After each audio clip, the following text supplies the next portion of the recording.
Every great book hides a story beyond its pages. Discover remarkable authors, unforgettable novels, and the secrets behind the words. Welcome to Stories Between the Lines. Sometimes a book enters our life not simply to entertain us. It arrives when old answers no longer work, and new ones have not yet appeared. This feeling often becomes stronger after 35 or 40. By then, a woman usually knows how to manage responsibilities, support the people she loves, and remain calm during difficult days. But other questions are harder. What do I truly want? Have I spent too many years following someone else's expectations? What should I do when the life I built no longer feels like my own? Today, we will explore 5 modern books published in recent years. They are very different from one another. The selection includes family drama, historical fiction, comedy, marriage, motherhood, aging, and reinvention. Yet all 5 books share one important idea. A woman's life does not end after divorce, failure, grown children, or middle age. Sometimes that is exactly when it begins to feel truly her own. The first book is All Fours by Miranda July. Its central character is a 45-year-old artist, wife, and mother. One day, she decides to drive from Los Angeles to New York. It appears to be the beginning of a long journey and a temporary escape from ordinary responsibilities. But only 30 minutes after leaving home, she turns off the highway and rents a room in a roadside motel. Instead of crossing the country, she remains surprisingly close to home. That is where her real journey begins. This novel is not a realistic guide to changing your life. The heroine behaves impulsively, strangely, and sometimes selfishly. She renovates her motel room, becomes attracted to a younger man, and begins questioning everything she believed about herself. But beneath the eccentric behavior lies a recognizable fear. What happens when a woman realizes that much of her life may already be behind her? Can she still consider herself desirable? Must a wife and mother remain forever inside the version of herself that is easiest for her family? Miranda July writes about middle age without turning it into a lecture. She shows that inner transformation can look ridiculous from the outside. Sometimes a person cannot immediately explain what is missing. She only knows that she cannot continue along the same road. The heroine is not simply running away from her family. She is trying to discover whether she exists separately from her roles as wife, mother, and partner. This book may resonate with women who appear to have a stable life, but feel a restlessness they cannot explain. It asks how many of our desires we dismiss only because they make other people uncomfortable. The second book is Sandwich by Newman. Every summer, Rocky travels with her husband, adult children, and elderly parents to the same house on Cape Cod. Their week by the sea is supposed to feel familiar. The familiar rooms, beach, breakfasts, and family jokes are waiting for them. But this year, Rocky feels caught between 2 generations. Her children are building lives of their own and slowly moving away. Her parents are aging and need more care. Rocky herself is dealing with anxiety, physical change, and the frightening feeling that time is moving too quickly. The title works as a metaphor. Rocky is like the filling in a sandwich, squeezed between the needs of her children and her parents. Many middle-aged women live this way. They support adult children, care for aging parents, help their partners, and rarely ask how much strength they have left. Others often fail to notice because the woman has become skilled at coping. Yet Sandwich is not a bleak book about aging. It contains warmth, humor, family conversation, and small moments of absurdity. It shows how love can comfort us and exhaust us at the same time. The novel speaks especially well about motherhood. Rocky remembers her children when they were small and struggles to accept that their lives no longer belong to her. A mother often has to learn how to let go more than once. First comes school, then adult life, then relationships and decisions she can no longer control. At the same time, Rocky begins to understand her own parents more deeply.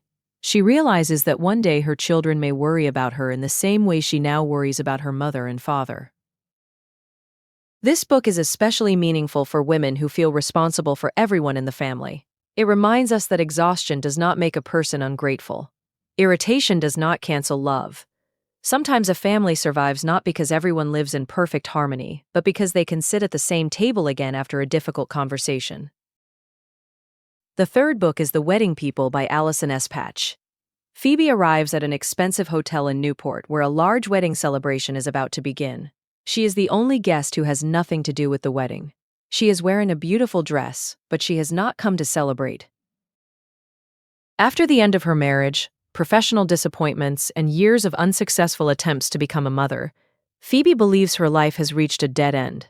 She intends to spend her final night at the hotel. Almost immediately, she meets the bride, Lila. Lila is furious that a stranger's tragedy may ruin the wedding week she has planned so carefully. The two women begin a sharp and unexpectedly honest conversation.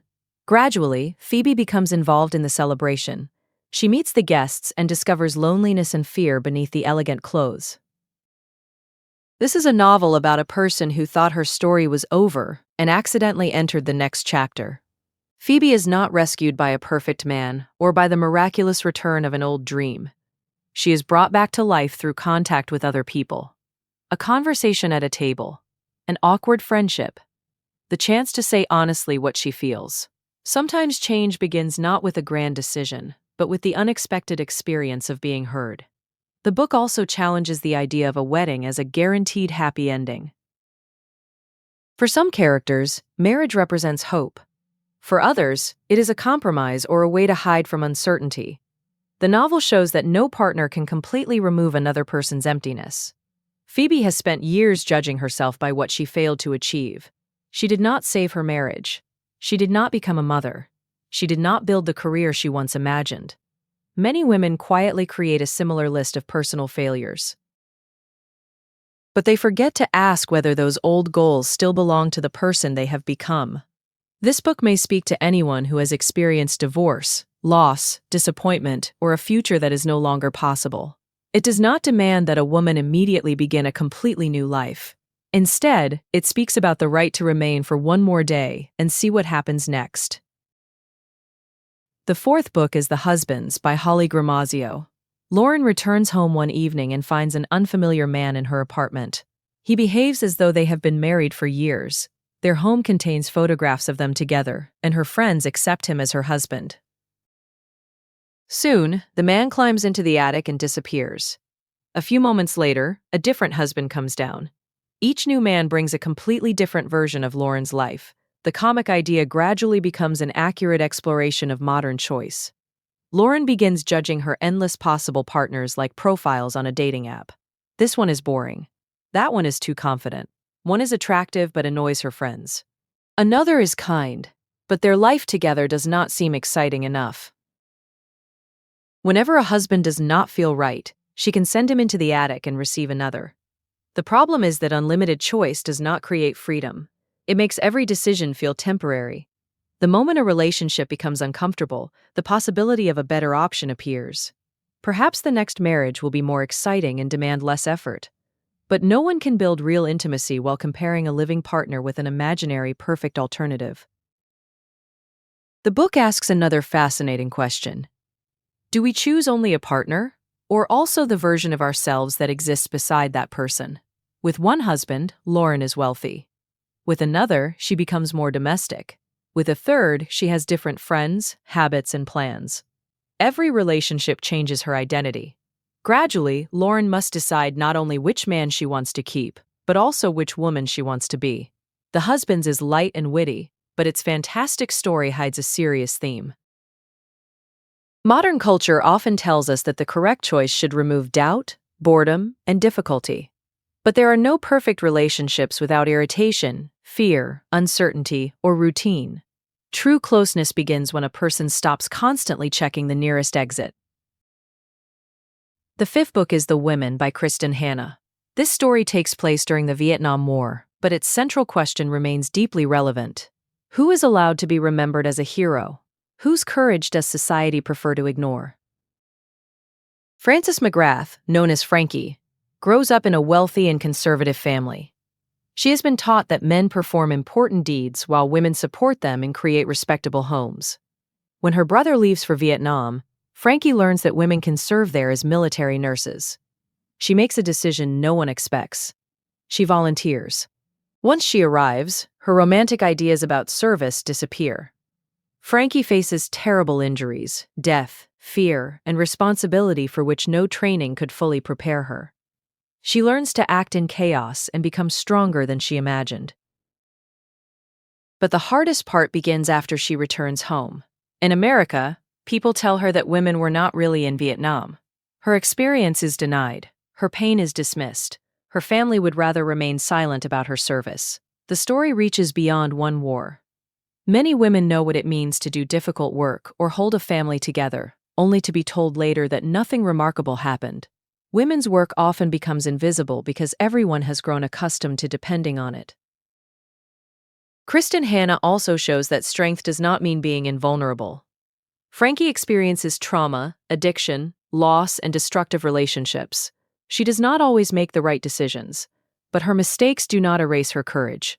This is an important message for women who believe they must cope silently and appear strong under all circumstances. The novel also shows the value of friendship between women. During Frankie's darkest moments, women with similar experiences support her without demanding explanations or telling her to forget the past. Sometimes recovery begins beside people who can simply say, "I believe you. It really happened." The 5 books in today's selection tell the stories of very different women. One stops at a motel because she can no longer continue along the same road. Another tries to hold on to both her children and her parents. A third arrives at a hotel believing her story is over. A fourth receives an endless supply of husbands and discovers that the perfect option does not exist. The fifth returns from war and is forced to prove that her experience was real. Yet every one of these women faces the same challenge. She must stop seeing herself only through the eyes of other people. Modern women have more opportunities than earlier generations, but also face new pressure.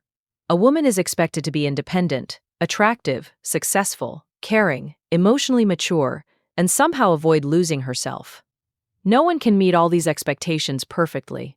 A good book does not explain how to become the perfect woman. It helps us understand that perfection is not required. We can regret the past and still move forward. We can love our families and sometimes feel tired of them. We can change an old decision. We can ask for help. We can begin a new chapter at 40, 50, or 60. Which of these 5 books feels closest to your own life? And which modern book would you add to this list?